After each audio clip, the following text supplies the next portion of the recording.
산골 초가집의 저녁. 세월은 물처럼 흘러간다 하였는가. 헌데 내 가슴 속엔 흘러가지 못한 채 고여버린 얼굴 하나가 있었으니 이름조차 입 밖으로 내면 달아 없어질까봐 빗물 섞인 술잔에만 띄워보내던 이름. 버들이었다. 판석은 방 안에서 책을 읽다 말고 밖을 내다본다. 마당은 어느새 빗줄기로 자욱하다. 그때 살인문을 거칠게 밀고 누군가 뛰어들어온다. 비에 젖은 등짐을 머리에 이고 허겁지겁 처마 밑으로 몸을 숨기는 한 여인. 누구시오? 이 산중의 길을 잃으셨나 보구려. 여인은 고개를 숙인 채 젖은 옷소매를 짠다. 숨을 몰아쉬는 소리만 들린다. 판석은 문을 열고 마루로 나선다. 지나가던 보부상이 온대. 소나기가 너무 사나워 잠시 처마만 좀 빌리겠나이다. 송구하옵니다, 어르신. 어르신이라니요. 그저 이 산골을 지키는 늙은 선비일 뿐입니다. 비가 쉬이 그칠 것 같지 않으니 마루 위로 올라오시지요. 버들이 조심스럽게 마루 끝에 걸터 앉는다.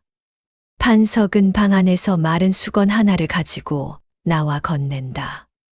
수건을 받으려 고개를 든 버들의 눈과 판석의 눈이 마주친다. 버들이 정녕. 내가 버들이란 말이냐? 버들의 손에 쥐어 있던 수건이 바닥으로 떨어진다. 그녀의 눈에 금세 이슬이 맺힌다. 도련님. 어찌 이 깊은 골에 이리 홀로 계십니까? 그 고운 손으로 약초나 캐며 사시는 게입니까? 꿈이로구나. 내 눈이 침침해져서 헛것을 보는 게야. 30해가 넘었다. 내 강산이 3번 변하도록 너를 잊으려 애썼거늘 하늘이 이다지도 모질게 나를 시험하시는구나. 두 사람은 차마 곁에 앉지 못하고 한 뼘의 거리를 둔 채 쏟아지는 비를 바라본다. 원망하셨겠지요. 기별 한 자 남기지 못하고 떠난 계집을. 원망할 기운이 남았다면 벌써 너를 찾아 팔도를 다 뒤졌을 게다. 다만 비가 오는 날이면 저 처마 밑으로 떨어지는 낙숫물이 꼭 내 눈물 같아서 내 마음도 그 물길 따라 횡하니 뚫리고 말더구나. 저도 그랬사옵니다. 장사를 하며 이 산 저 산 넘을 때마다 바람 끝에 도련님 내음이 실려올까봐 코끝이 먼저 붉어지곤 했사옵니다. 이제 비가 그치면 또 떠날 것이냐? 버들은 대답 대신 젖은 손등으로 눈물을 훔친다. 30해의 그리움이 빗물에 씻겨 내려가기엔 이 밤이 너무나도 짧다.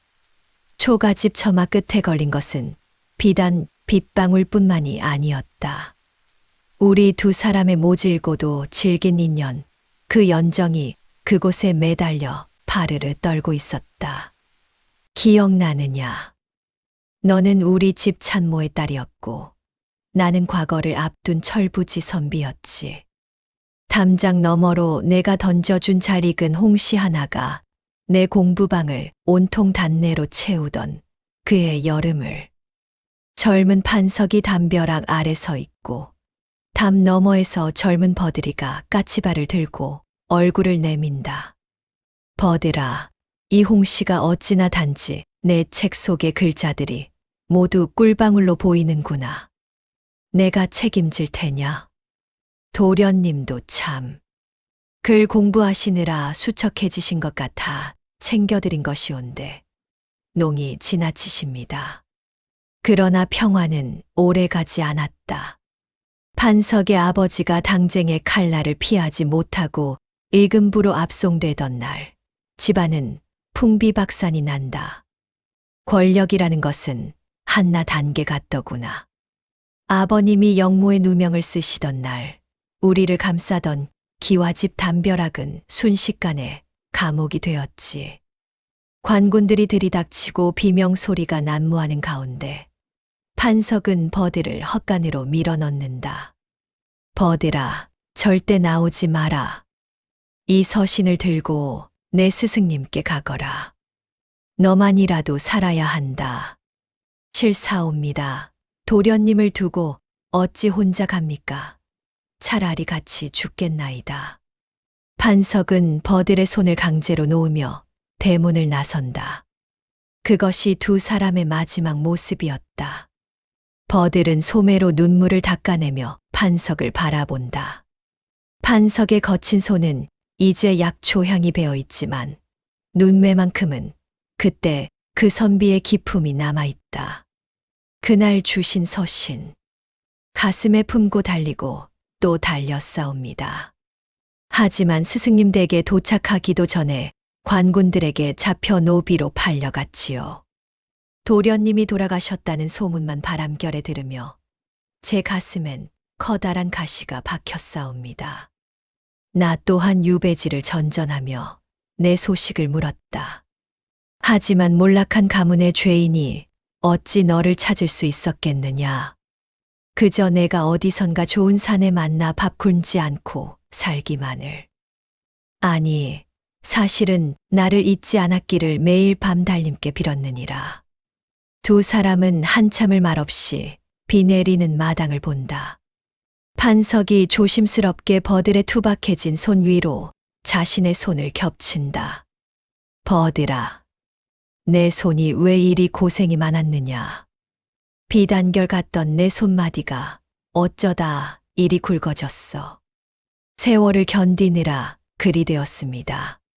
하지만 도련님, 아니 서방님, 이 손으로 보따리 짊어지고 전국을 돌면서도 처마 밑에서 비를 피할 때면 늘 이 순간을 꿈꿨사옵니다. 판석이 버들을 품으로 끌어당긴다. 30년 만에 닿은 두 사람의 어깨가 가늘게 떨린다. 가슴에 박힌 가시를 뽑아내니 그 자리에 피가 고이는 것이 아니라 뜨거운 눈물이 고이더구나. 젖은 옷이 몸에 감겨 추울 법도 한데 내 심장은 어느덧 그의 여름 담장 밑에서 홍시를 받던 소년처럼 뛰고 있었다. 서로의 체온을 확인하며 앉아있는 판석과 버들. 판석은 아궁이에 불을 지펴 따뜻한 찻잔을 버들에게 건넨다. 연기가 몽글몽글 피어오르며 방 안을 채운다. 이리 차라도 한 잔 나누니 이제야 내가 내 곁에 있다는 게 실감이 나는구나. 버들아, 보부상 일은 어찌 시작한 게냐. 여인의 몸으로 험한 산길을 타는 게 예사 일이 아니었을 텐데.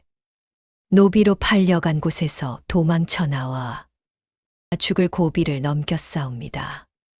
이름도 바꾸고 얼굴에 검댕을 묻혀가며 시장 바닥에서 버텼지요. 그러다 운 좋게 보부상 어른의 눈에 들어 등짐을 매게 되었습니다. 그래야 도련님 계신 곳을 한치라도 더 찾아다닐 수 있을 것 같아서요. 그때 닫혀있던 살인문 밖에서 굵직하고 낯선 목소리가 들려온다. 판석의 눈빛이 순식간에 날카로워진다. 거기 안에 보부상 버들댁 있는 거 다 아네. 비가 그쳐가니 이제 그만 나와야지. 남의 귀한 물건을 가지고 도망치면 쓰나. 버들의 안색이 창백해지며 들고 있던 찻잔이 덜덜 떨린다. 판석은 직감적으로 버들이 쫓기고 있음을 깨닫는다.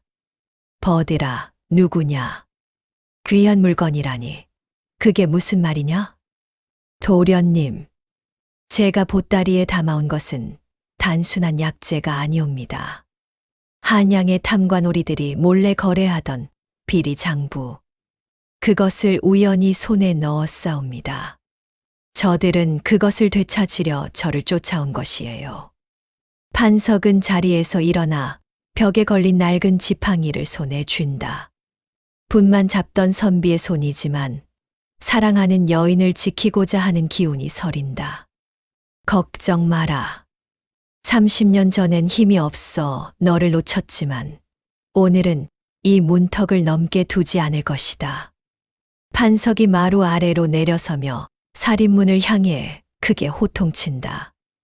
어떤 무례배기에 남의 집 평온을 깨는 것이냐?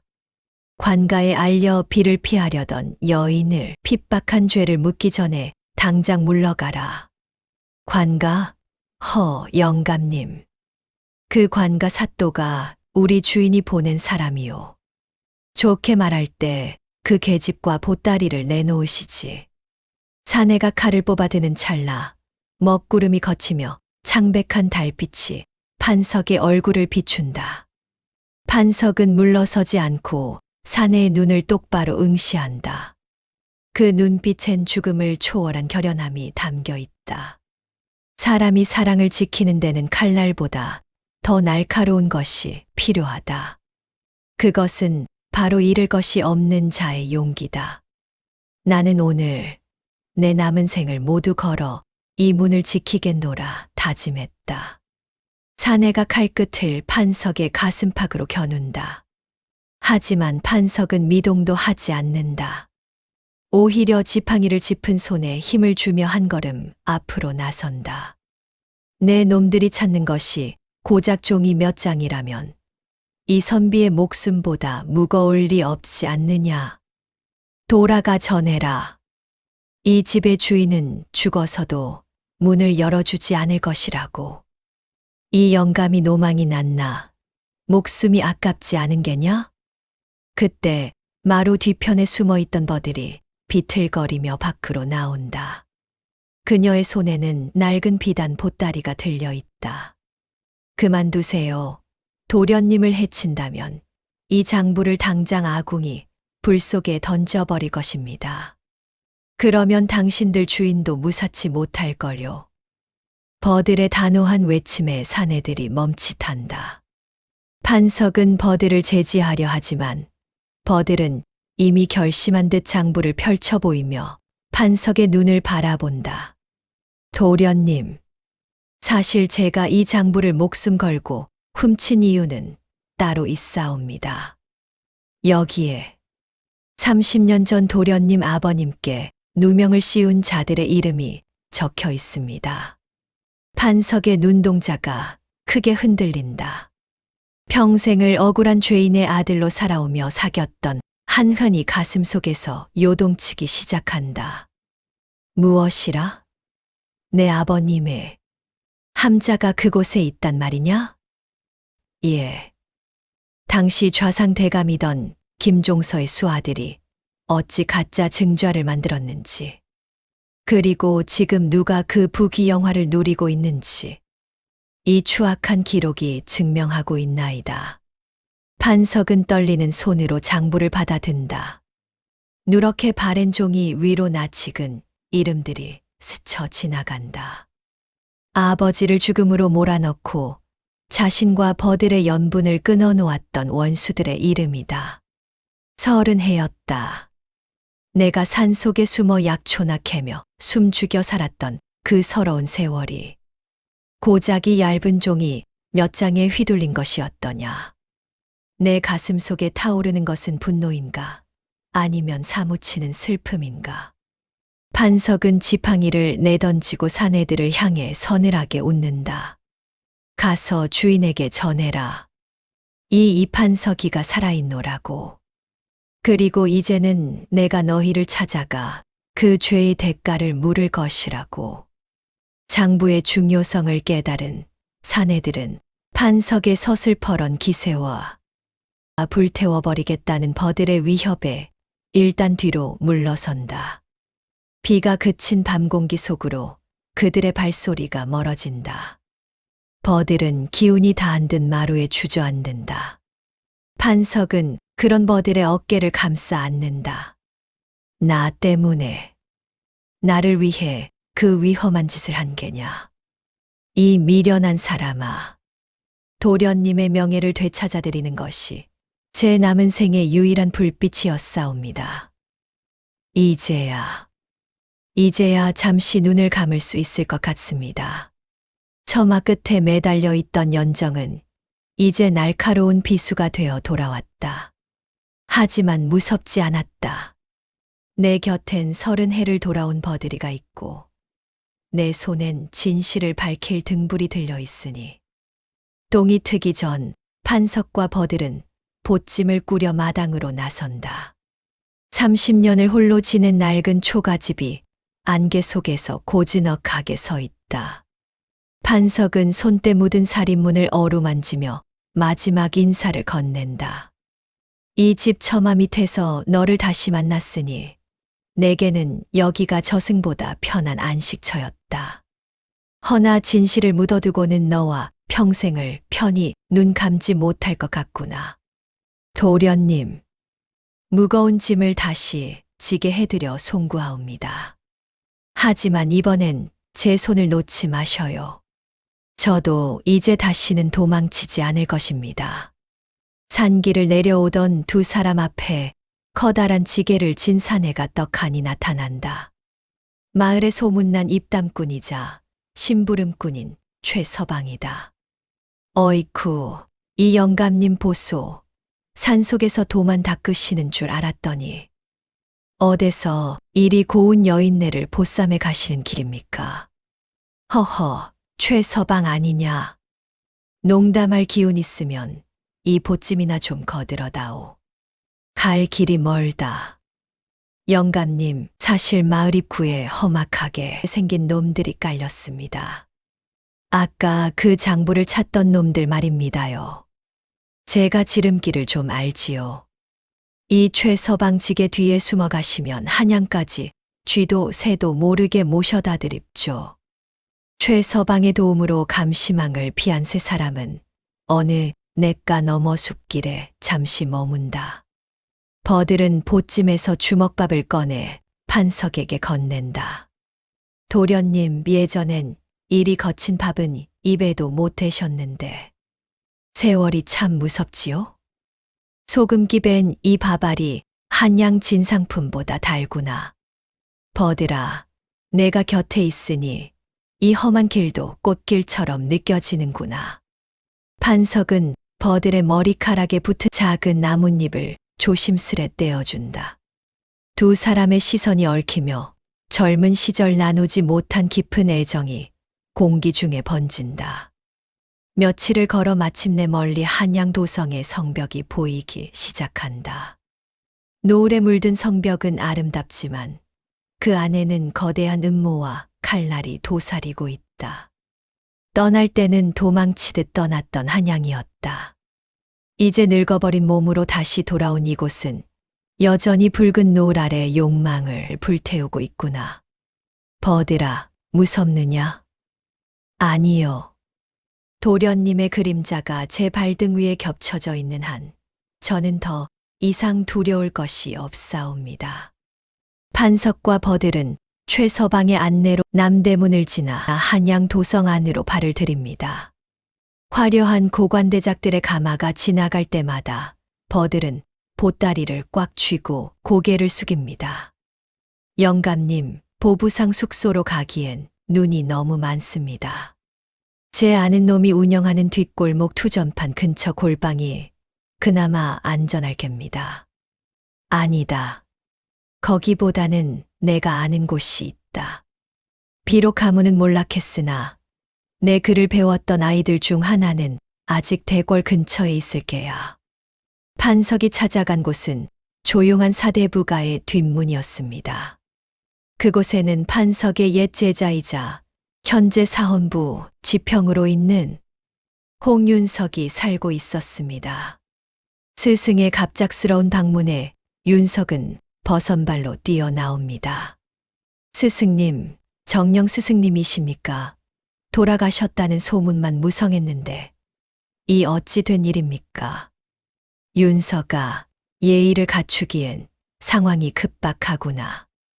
여기 이 여인과 나를 잠시만 숨겨줄 수 있겠느냐?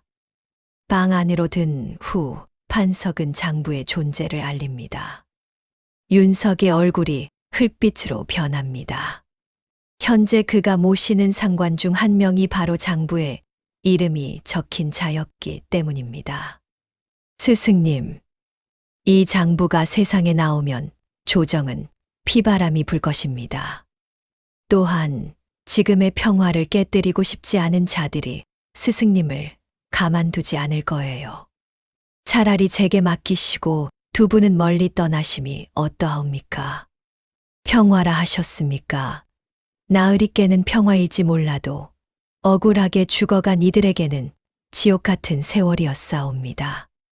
이 장부는 저희 도련님의 목숨이자 제 평생의 한입니다. 판석은 윤석의 눈을 가만히 응시합니다. 제자의 눈 속에 서린 두려움과 야심을 읽어낸 것입니다. 그날 밤 윤석이 내어준 당에서 판석과 버들은 짐을 풀지 않은 채 깨어 있습니다. 도련님, 왠지 마음이 놓이지 않습니다. 저 지평 나으리의 눈빛이 아까부터 흔들리더이다. 나도 느꼈다. 권력의 단맛을 본 자는 옛 정치인보다 눈앞의 자리를 더 귀히 여기는 법이지. 버들아, 신발끈을 단단히 묶어 두어라. 밤이 깊어지면 이곳을 나가야 할지도 모르겠다. 갑자기 담장 너머로 횃불 그림자가 일렁입니다. 윤석이 스승을 보호하는 대신 자신의 안위를 위해 상관에게 밀고 한 것입니다. 스승님, 죄송합니다. 하지만 이 길만이 가문을 살리는 길입니다. 어서 나오십시오. 판석은 쓴웃음을 지으며 버들의 손을 잡습니다. 버들아, 또다시 너를 험한 곳으로 데려가는구나. 이번엔 내 뒤가 아니라 내 옆에 서라. 같이 뛰어야겠다. 믿었던 제자의 배신보다 아픈 것은 다시는 평범한 초가지.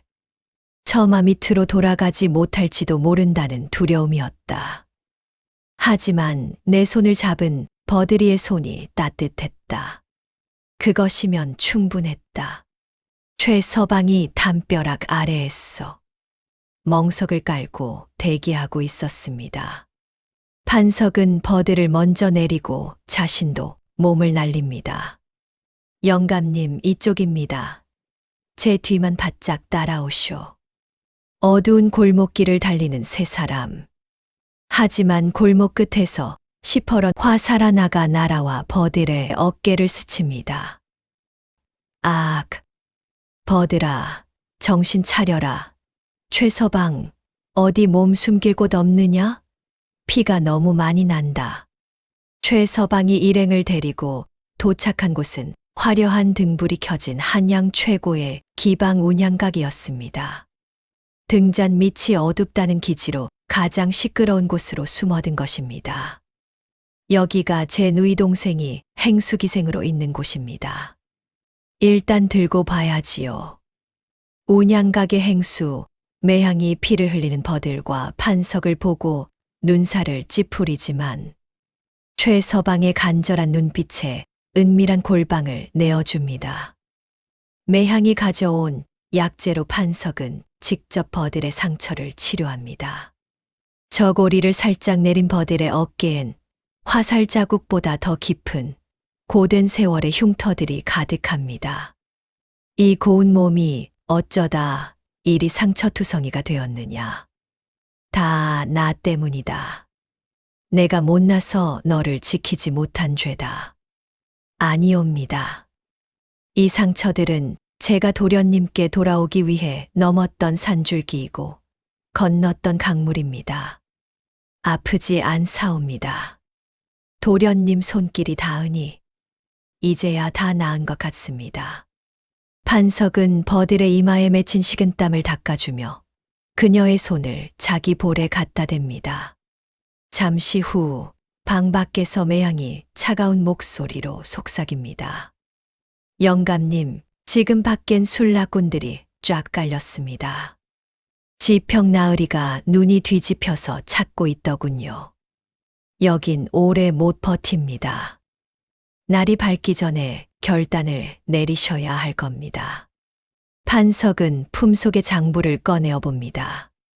이종이 뭉치가 사랑하는 여인을 죽음으로 몰아넣고 있다는 생각에 가슴이 미어집니다. 진실을 밝히는 것이 죽은 아버님을 위한 길이라 믿었건만 살아있는 내 정인의 목숨이 경각에 달렸구나. 아버님 불초소생은 어떤 선택을 해야 하옵니까? 판석은 잠든 버들의 얼굴을 한참 동안 바라보다가 옆에 있던 종이와 붓을 듭니다. 그리고 윤석에게 보낼 마지막 서신을 써 내려갑니다. 최서방, 이 편지를 윤석이에게 전해주게. 그리고 자네는 버들을 데리고 성문을 빠져나가게나. 내 마지막 부탁이네. 아니, 영감님은요? 혼자 어쩌시려고요? 판석의 눈빛은 흔들림 없이 고요합니다. 마치 폭풍 전야의 바다처럼. 초가집 처마 끝에 걸린 연정을 이제는 내 가슴에 깊이 묻으려 한다. 그녀가 살 수 있다면 내 명예 따위는 저작거리의 흙탕물에 버려져도 좋으리라. 약 기운에 잠들었던 버들이 소스라치게 놀라며 깨어납니다. 옆자리는 온기만 남은 채 비어있고 판석의 낡은 도포 자락 대신 최서방이 안절부절 못하며 서 있습니다. 도련님은요? 우리 도련님 어디 계셔요? 아이고, 버들댁. 영감님이 제발 부탁하셨소. 댁을 데리고 성문 밖으로 나가라고. 이 편지하고 장부를 보시오. 판석이 남긴 것은 장부의 필사본과 짧은 서신이었습니다. 진본은 판석이 품에 안고 직접 사지로 걸어 들어간 것입니다. 안 돼. 그 사람이 어떤 사람인데. 제자 손에 죽으러 가다니요. 최서방님, 저 좀 도와주세요. 그 사람 없이는 100번을 살아나도 저에겐 송장이나 다름없습니다. 날이 밝자 판석은 당당히 사헌부의 문을 두드립니다. 제자 윤석이 수척해진 모습으로 그를 맞이합니다. 스승님, 기어이 오셨습니까? 어서 장부를 내놓으시고 목숨만은 보전하십시오. 제가 대감께 잘 말씀드렸습니다.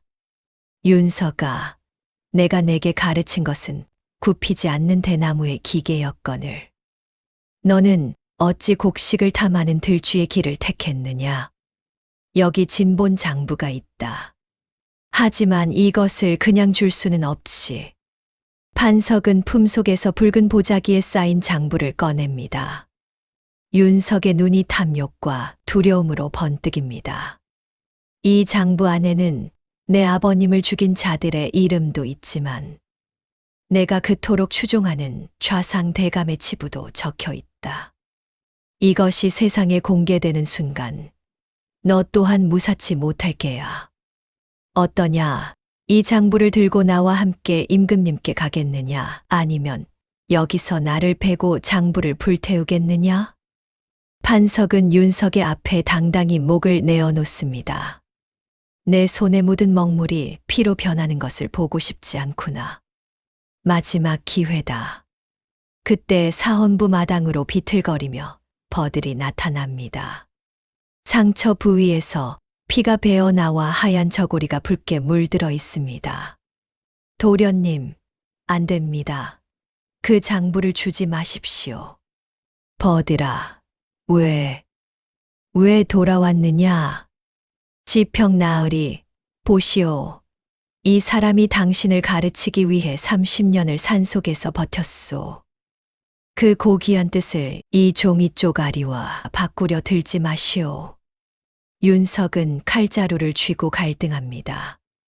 밖에서는 좌상대감이 보낸 사수들이 활시위를 당긴 채 명령만을 기다리고 있습니다. 죽음이 코앞에 닥쳤는데도 내 눈에 보이는 것은 버들이의 핏기 없는 입술뿐이었다. 아, 하늘이시여. 이 가련한 여인을 다시는 혼자 두지 말게 하소서. 판석은 장부를 하늘 위로 높이 치켜듭니다. 윤석아, 쏘라고 해라. 내가 죽으면 이 장부의 복사본이 전국 보부상들의 손에 팔도 강산에 뿌려질 것이다. 진실은 태울 수 있어도 사람의 입은 막을 수 없는 법이다. 윤석의 눈동자가 격렬하게 떨립니다. 스승 판석의 서슬 퍼런 기계와 피투성이가 된 채 정인을 지키려는 버들의 모습이 그의 얼어붙은 양심을 두드립니다. 담장 위 사수들이 활시위를 놓으려던 찰나 윤석이 손을 들어 제지합니다. 스승님, 제가 배운 대나무는 바람에 휘어질지언정 부러지지 않는다 하셨지요. 지금 저는 부러지는 길을 택하려 합니다. 윤석아, 그것이 무슨 말이냐? 모두 화를 내려라. 이 자들은 내가 직접 취조할 것이다. 좌상대감의 명보다 사헌부의 절차가 우선이다. 좌상대감의 수하들이 그 명을 들으리 만무했습니다. 장부를 뺏어라. 는 외침과 함께 사수들이 마당으로 뛰어들고 혼란을 틈타 판석은 장부를 마당 한복판에 놓인 화로 안으로 던져버립니다. 진보는 이제 없다. 연기처럼 사라질 진실을 쫓지 말고 살아있는 사람의 목소리를 들어라. 도련님, 이제 되었습니다. 장부가 없으니 저들도 더는 도련님을 어쩌지 못할 것입니다. 불길이 장부를 집어삼키며 붉은 불꽃을 내뿜습니다. 30년의 한이 연기가 되어 하늘로 흩어지는 순간이었습니다. 그때 사헌부 정문 밖이 시끄러워집니다. 최서방이 한양의 보부상 수십 명을 이끌고 들이닥친 것입니다. 그들의 손에는 판석이 미리 필사해둔 장부의 내용이 적힌 경문이 들려 있었습니다. 보시오. 이 나라 고관대작들의 추악한 이름이 여기 다 적혀 있소. 우리 보부상들이 이 종이를 팔도 강산 장터마다 붙일 것이요. 어디 우리 모두를 다 죽여보시든가. 보부상들의 기세에 관군들이 주춤거립니다. 민초들의 힘이 권력에 담벼락을 흔들기 시작한 것입니다. 혼란을 틈타 윤석은 스승과 버들을 뒷문으로 피신시킵니다. 스승님, 이것이 제가 드릴 수 있는 마지막 예우입니다. 이제 한양을 떠나 다시는 돌아오지 마십시오. 나머지는 제가 이곳에서 감당하겠나이다. 판석은 제자의 어깨를 묵직하게 짚어줍니다. 고맙다는 말 대신 무언의 용서를 건넵니다. 판석은 기진맥진한 버들을 등에 업습니다. 30년 전엔 하지 못했던 그녀를 온전히 책임지겠다는 무거운 걸음입니다. 어스름한 새벽빛을 받으며 두 사람은 다시 성문을 나섭니다. 버들은 판석의 등 위에서 가쁜 숨을 몰아쉽니다. 도련님, 무겁지 않으셔요? 내 평생 가장 가벼운 짐이다. 버들아, 이제 우리 다시는 남의 눈치 보지 말고 낙숫물 소리 들으며 같이 늙어가자꾸나. 예. 저기 멀리 우리 초가집 처마가 보이는 것만 같습니다. 진실은 불꽃 속에 타버렸으나 우리 가슴 속의 연정은 비로소 재가 되어 가라앉았다. 이제 남은 것은 오직 서로의 온기뿐. 우리는 다시 이름 없는 산골의 늙은 연인이 되어 길을 떠났다. 한양의 폭풍을 뒤로하고 두 사람은 다시 그 깊은 산골 초가집으로 돌아왔습니다. 버들의 어깨 상처는 흉터로 남았지만 판석이 매일 산을 타며 캐온 약초 덕에 기력을 회복했습니다.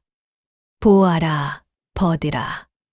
우리가 비를 피했던 저 처마가 이제는 우리를 지켜주는 지붕이 되었구나. 그날 소나기가 아니었다면 어찌 되었을까요? 하늘이 우리를 가련히 여겨 비를 내려주신 게 분명합니다.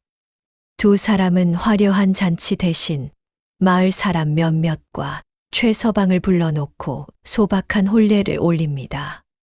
최서방이 가져온 탁주 한 사발과 판석이 직접 깎은 나무 원앙 한 쌍이 전부인 혼례상입니다.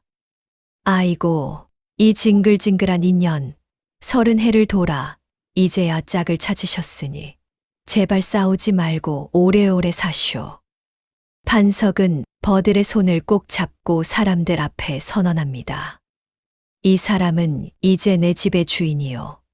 내 생의 마지막 등불입니다. 신분이 무엇이고 과거가 무엇이겠습니까? 오늘부터 우리는 오직 사랑하는 사내와 여인일 뿐입니다. 손님들이 돌아가고 사방이 고요해진 밤. 두 사람은 나란히 마루에 앉아 밤하늘을 바라봅니다. 처마 끝에는 둥근 달이 걸려 있고 그 아래로 은은한 달빛이 낙숫물처럼 흘러내립니다.